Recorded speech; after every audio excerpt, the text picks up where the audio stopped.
Mackenzie Little, 65.54, 3.5 meter season's best in qualifying here at Worlds. What went into that one? Well, less is more. So it was light and easy and snappy and long, just like training's been looking, but haven't quite been able to show it yet. So it just felt really good. The jab throwers know that when it comes out nicely, it feels really easy. Yeah, can you talk to us a little bit about your season? Because you didn't break 60 until Zurich. Yeah. Up and down a little bit the first couple months of the season for you. What was kind of causing those results?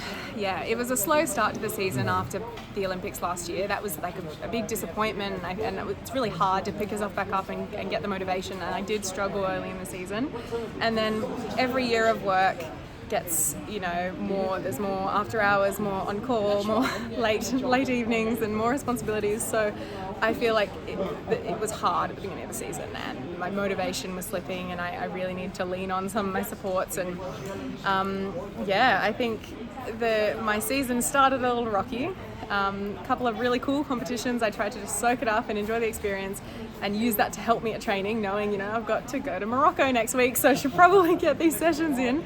But then there was kind of a really definitive switch in the middle of the season. My training started going better. I'd sat down with my coach and we talked about what we needed to change. And, in Lausanne and Zurich, I didn't show it yet, but it was slightly better. And then that was it there. That's how training's been feeling lately.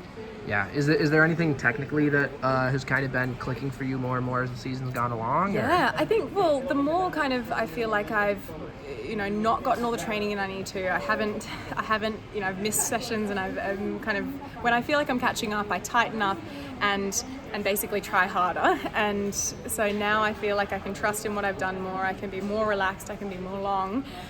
Staying back, staying closed. I'm someone who's, my Achilles heel is just this opening early. And so really being strict with that, having a really nice long hop and hitting the front. What kind of confidence does a mark like this build for you going into the final tomorrow? Well, good. It makes me feel good. Yeah. But I've been feeling good for the last 48 hours. I kind of had to sit down, think about it. My parents and my partner's been off exploring, and the last day or two I kind of came and just less exploring, put my legs up, and was just thinking about how I'm just so grateful for every competition I have. As long as I can, keep this juggling act going, I will. I'm just really grateful for the life that I've got at the moment. Yeah. And obviously, your teammate this week, Lianna, we've known for a while how much of a talent she is, but now that, you guys are sharing your first senior team together, what kind of advice are you giving her leading into this competition? Look, I've known Lianna for a really long time, and I'm really proud of her for, being here, and I think she's going to throw really well. And I think, I just, have been talking to her about the, there's such a good opportunity, and we're just here to have fun and have a really good time. And the thing that I like to say is that you only have to do what got you here. Like, whatever you've done to get here, all you have to do is that again. You don't need to do anything special. Don't try anything too crazy, because you've just got it in you. And so that was my first competition at the Olympics in Tokyo here. Someone just said, well, whatever you did to throw here, which was my personal best at kind of 61 at the time, that's enough. And so it's just, a little bit of that belief in yourself is really helpful. All right, Evelyn Bliss, 58.88 here in your World Championship debut, sitting in 9th after Flight 1. How did it feel to be out there on the global stage with USA on your chest? That's a dream come true. It's hard to put words to a dream that I've chased since freshman year of high school, but walking out of that tunnel with all of the girls that are the best in the world, and I'm right there with them, was so amazing. Yeah. What were your goals coming into this competition? Coming in, minimum I wanted to throw farther than 57. Check.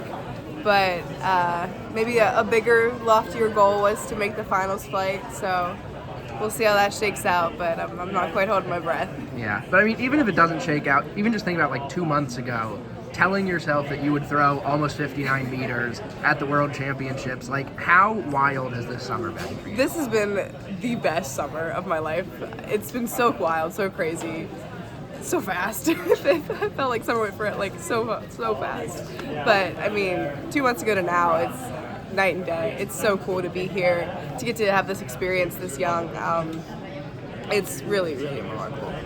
Can you tell us a little bit more about the NACAC confusion? Because I know there was a lot of chaos going on those like 2 days. Yeah, that was a nightmare. Yeah.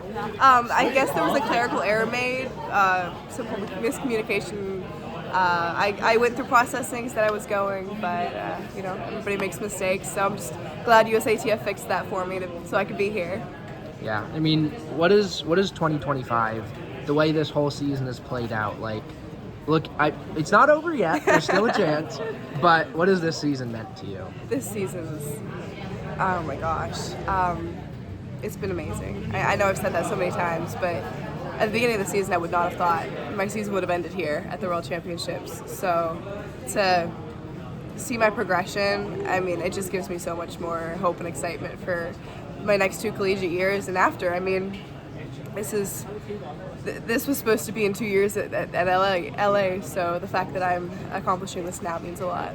Yeah, now you're getting back in the lab for the off season. Absolutely. Like, just how excited does the way this season ended get, for a full season, knowing you can be in this kind of shape in 2026? Oh my gosh, I'm so excited to get back to the nitty gritty and start training and lifting heavy again. I mean, I'm so excited for the off season.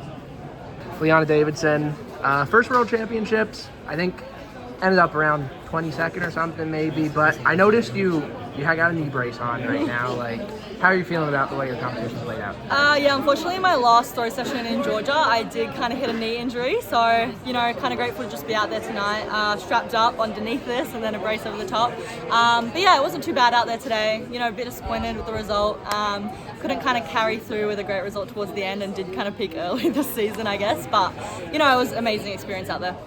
I guess when was that last throwing session in Georgia? How long have you been doing this? I want to say 2 weeks ago. It was like the week before I left for the camp, not even 5 days before I left for the camp. So a little bit rough, was a little worried there for sure. Just trying to navigate that. I came back, went to the camp. My coach is a chiro, so he was just trying to work on it every single day. So just to be able to get out there was awesome. Unfortunately, yeah, disappointing result, but yeah, but I mean, it is still your first experience at a senior global championship. Mm-hmm. Like, how special was it to be out there in the stadium? Yeah, like the stadium was insane. I don't think I've obviously never competed in anything like that, so it was really awesome to be out there. Had a great time, but yeah. I know you mentioned kind of peaking too early. Do you think part of that was the collegiate obligations you had to see out, and now that you're going to be competing post-collegiately next year, you'll be able to kind of structure the season a little bit better? Like, how are you looking at 2026? Yeah, I mean, the collegiate season, obviously, it's a bit brutal. It does make it really long. You kind of start really early and you compete most weeks. So I think, going out of the collegiate system, I do think I want to start a little bit later, compete a little bit less for sure, then just hope, I'm not peaking in March instead of September. So, And I think I overheard from Steph that she's going back to Australia. You're staying in Athens with Coach Batter, right? I will be training for the next year in Athens until around May, I think, at this stage. So yes, I just have to complete some school because I transferred. So yes, but it's awesome.